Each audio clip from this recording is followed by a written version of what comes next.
The Lorax by Dr. Seuss.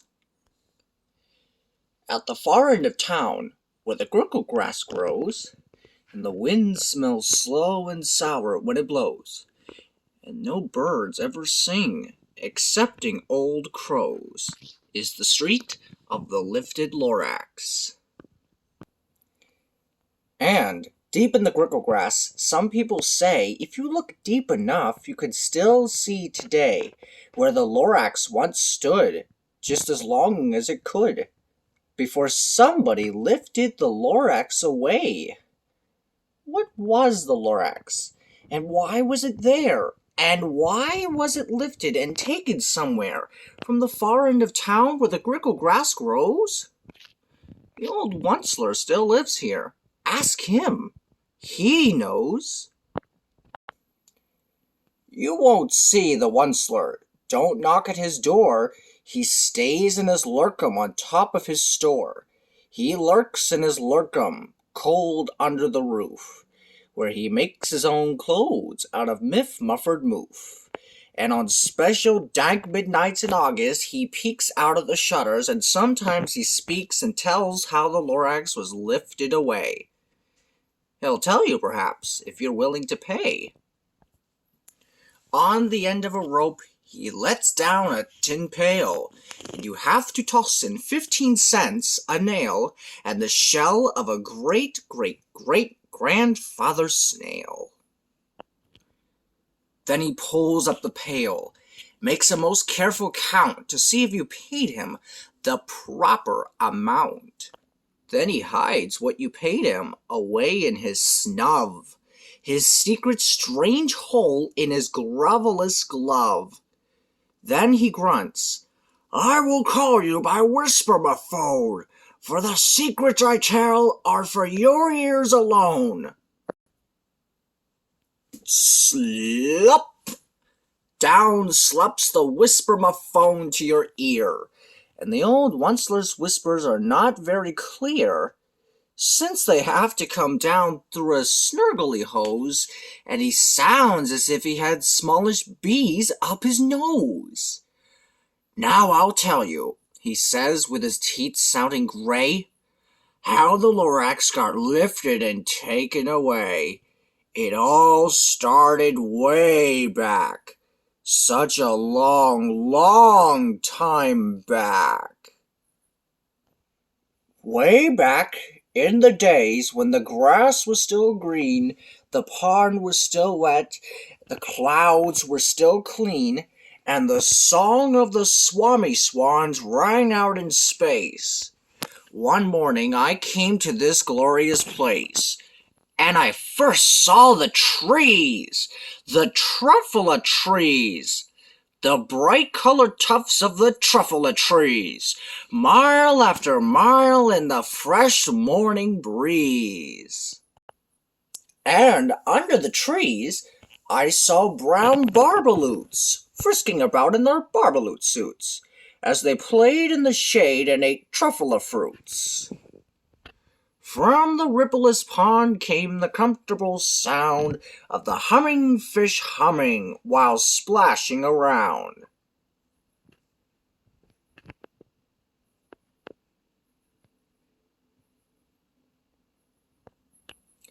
But those trees, those truffula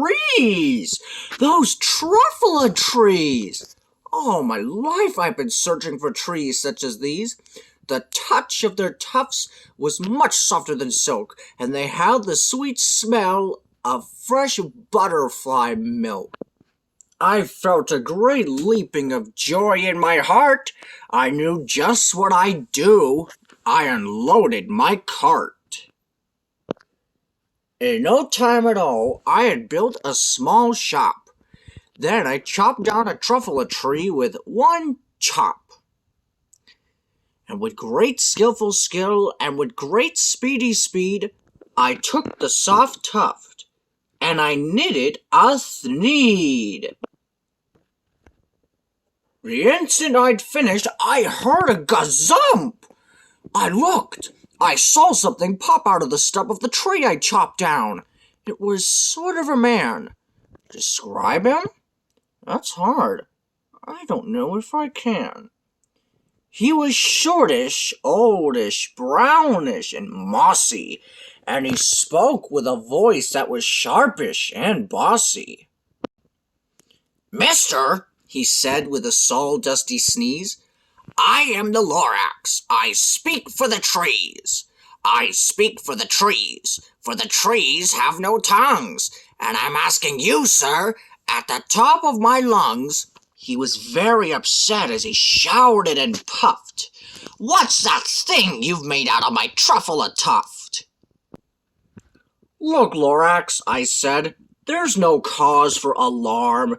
I chopped just one tree. I'm doing no harm. I'm being quite useful. This thing is a thneed. A thneed's a fine something that all people need. It's a shirt, it's a sock, it's a glove, it's a hat. But it has other uses, yes. Far beyond that. You can use it for carpets, for pillows, for sheets, for curtains, or covers for bicycle seats. The Lorax said, Sir, you are crazy with greed. There is no one on earth who would buy that fool's need. But the very next minute, I proved he was wrong. For just at that minute, a chap came along, and he thought that the thneed I had knitted was great. He happily bought it for $3.98. I laughed at the Lorax. You poor stupid guy! You never can tell what some people will buy. I repeat, cried the Lorax, I speak for the trees. I'm busy, I told him. Shut up, if you please. I rushed across the room and in no time at all built a radiophone. I put up a quick call.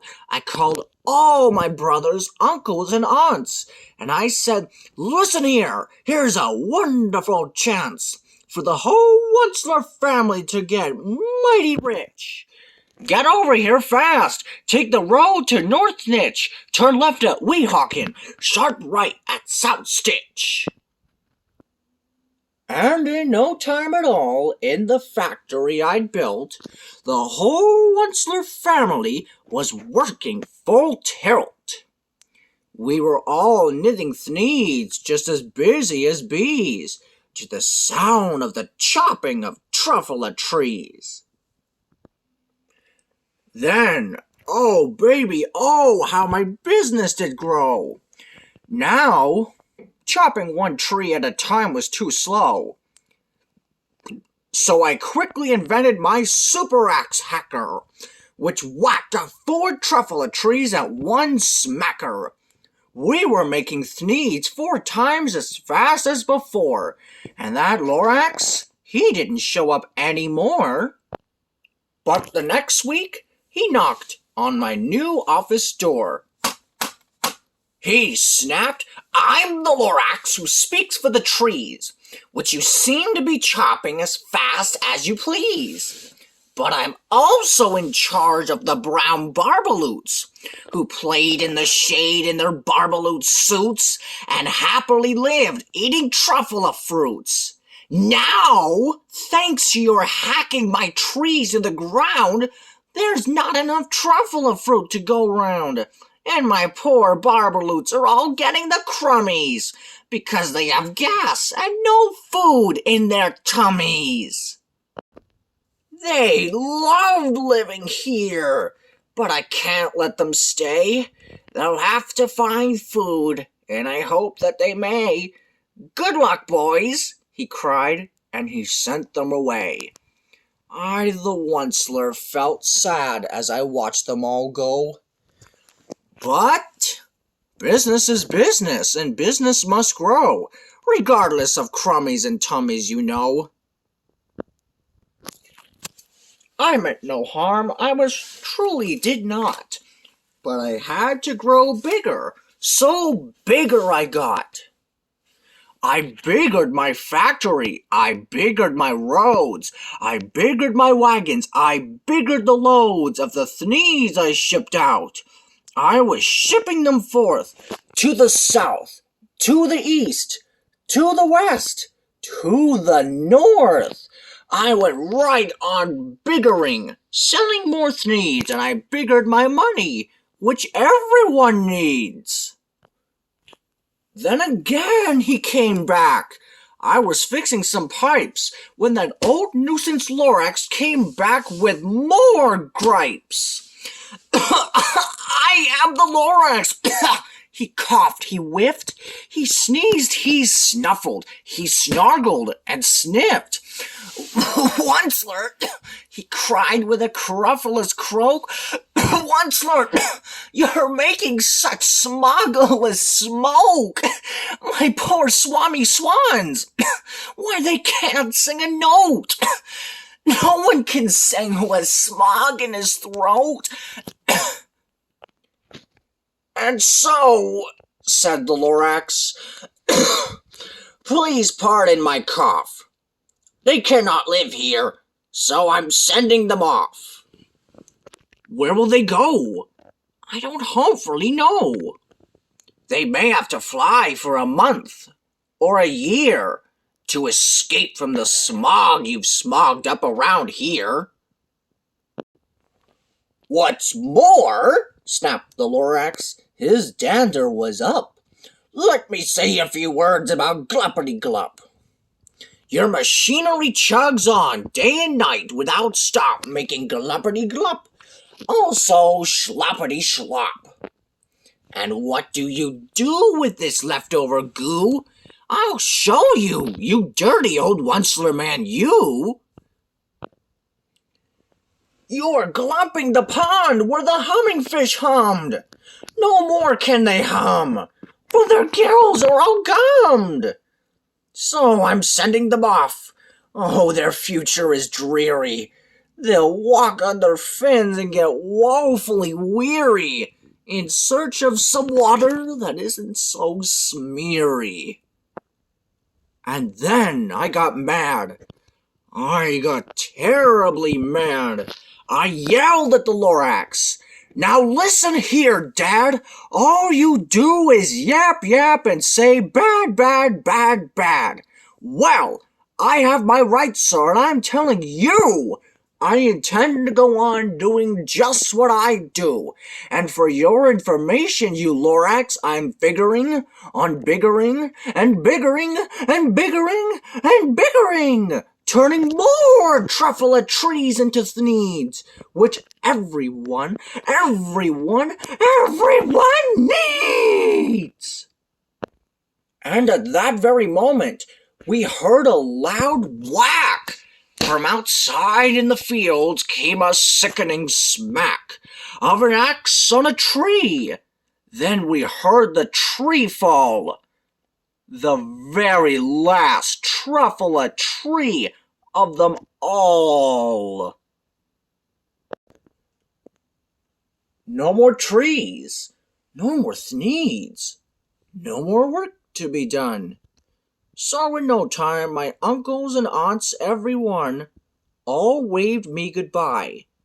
They jumped into my cars and drove away under the smoke-smuggered stars. Now all that was left 'neath the bad-smelling sky was the big empty factory, the Lorax, and I.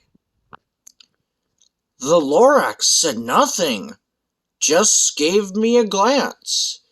Just gave me a very sad backward glance as he lifted himself by the seat of his pants. And I'll never forget the grim look on his face when he hoisted himself and took leave of this place through a hole in the smog without leaving a trace. And all that the Lorax left here in this mess was a small pile of rocks with the one word, unless. Whatever that meant, well, I just couldn't guess. That was long ago, but each day since that day, I've sat here worried and worried away. Through the years, while my buildings have fallen apart, I've worried about it with all my heart. But now, says the Once-ler, now that you're here, the word of the Lorax seems perfectly clear. Unless someone like you cares a whole awful lot, nothing is going to get better. It's not. So, catch, calls the Once-ler. He lets something fall. It's a truffle seed. It's the last one of all. You're in charge of the last of the truffle seeds, and truffle trees are what everyone needs. Plant a new truffle, treat it with care. Give it clean water and feed it fresh air. Grow a forest, protect it from axes that hack. Then the Lorax and all of his friends may come back. The end.